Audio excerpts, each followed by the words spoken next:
Well, you've been having a lot of side bets, we hear. One included putting £500 in yourself at 100. Yeah. And the other was with Norman, he gave you that gift. Yeah. Well, the first thing was with Norman. We were all in the Vic one day last week, and somebody said, why don't we have a last longer? There's a whole bunch of us going to Ireland. We could all put 500 in and the winner get the money. And I thought, well, that's not really fair on Norman. He's very inexperienced. He's only played about 3 tournaments in his life.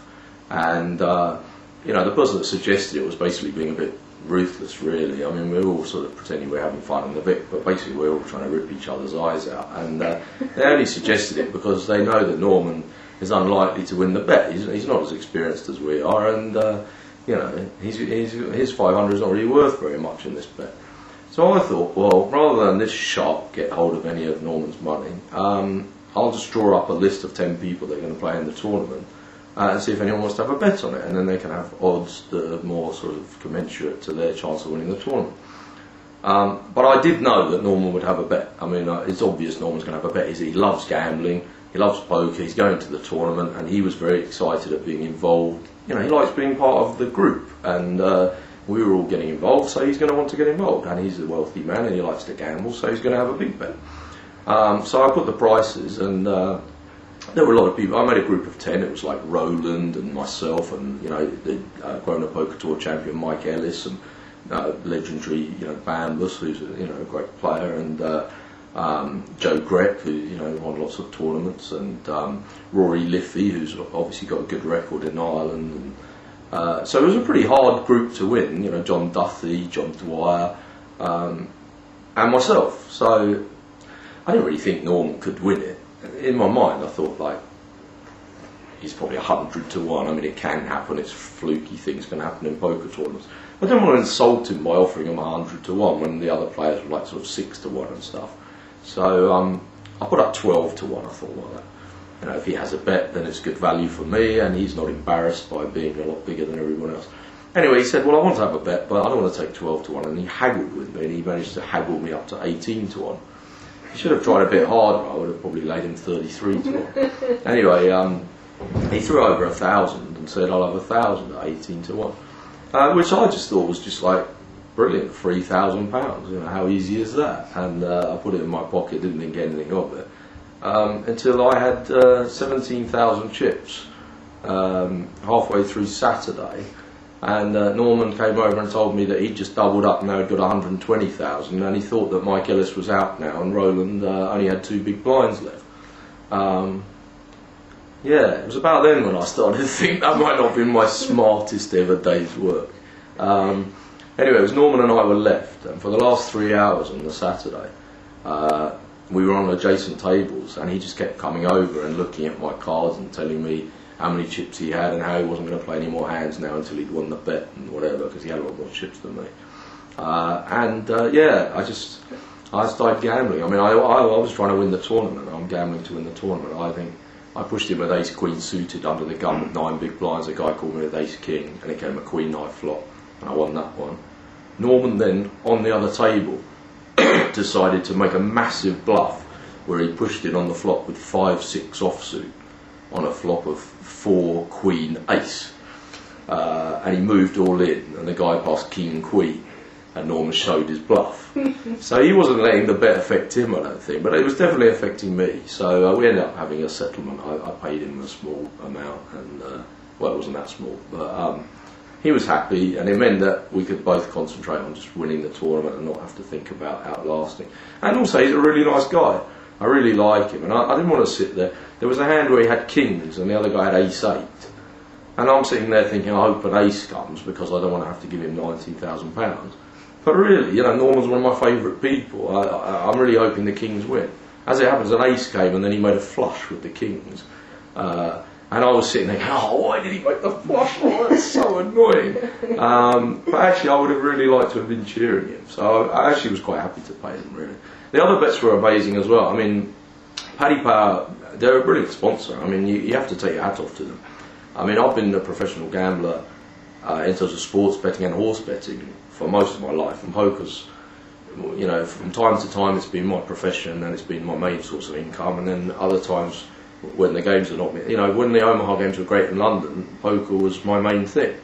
And when the Omaha games died because a lot of the Arabs moved back because of the Gulf War and stuff, I stopped playing, really. I was playing some tournaments and messing around at it. But, I always loved poker, but I always loved gambling as well. So the two things, getting the chance to gamble on poker and to use my advantage in odds compiling and such like, is a brilliant thing. And Paddy Power, over the years, haven't been a firm I've had a lot of big bets with. Traditionally, they've been quite conservative and they don't really like to take on professional gamblers, which I understand. I would be exactly the same if I ran a bookmaker. That's how they survive, that's how they make money. But on this tournament, they were fantastic. They obviously they guaranteed $3 million prize pool and 800,000 to the winner. They didn't get enough runners to meet the guarantee, so they had to add 200 grand into the prize pool. We're living in a world where Party Poker are the official sponsors of 5 TV tournaments a year, only one of which they add any money to the prize pool. This is a proper sponsor. They're putting proper money in, and poker players should support that. There's not many tournaments where there's added money these days, and hats off to them. So I thought, well, I'll have some bets with them because they don't seem to have much of a clue what they're doing on the odds. And so I had 7 bets, and with 25 people left in the tournament. Well, when we came back, there was 52 people left on Sunday. I had Sorrel Mitzi at 40 to 1, he was 14 to 1 second favourite. I had a massive bet on John Corbage at 12 to 1, and he was, at 66 to 1, he was 12 to 1 favourite. I had the 500 on me at 100 to 1, they made me 20 to 1, which I actually thought was reasonable. I actually thought I should be 16 at that stage, and if they'd have gone 25, I would have definitely pressed up. And I had 300 on Porrig at 80 to 1, and he was about 25 to 1 at that stage. And then when there were 25 people left, it was still me, Corbage and Porrig, and we were all there. And the Paddy Power odds compiler was pacing round and round the table. And I said to John was sitting next to me, I said to John, I don't think he's funking for us.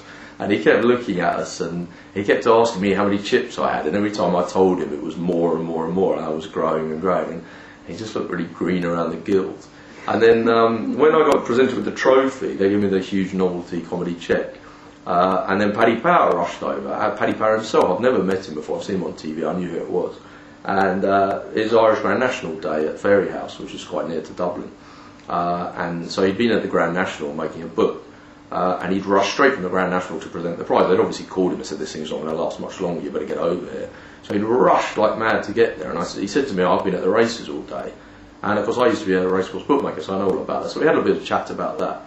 And then I said, did you win money today? And he said, yeah, we had a good day. So I said, well, that's good. You'll be able to pay me my bet. Because 500, 100 to 1 is 50,000. And he didn't even know anything about it. Oh, he looked absolutely sick when I told him. I reckon on poker, they probably take something like, their whole year's poker bets taken is probably around 15,000. It might even be 11,000 or something like that. It's going to be in sterling. That would be about what they would take on the year. And of course, they're going to have a few more payouts along the way. They don't want to have just one winning bet all year. A few people will have a 5 or on a 100 to 1 chance or something. So basically, I've taken like 3 years poker profits off of them in one bet. They must be sick.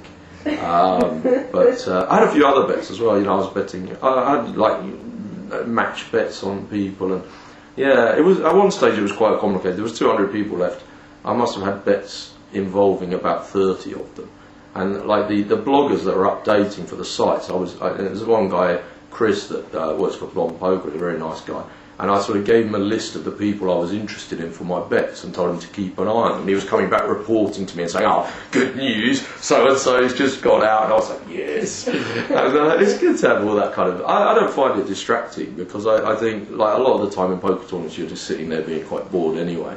And I like having things like that going on in the background. It gives me something else to think about, and it's good fun.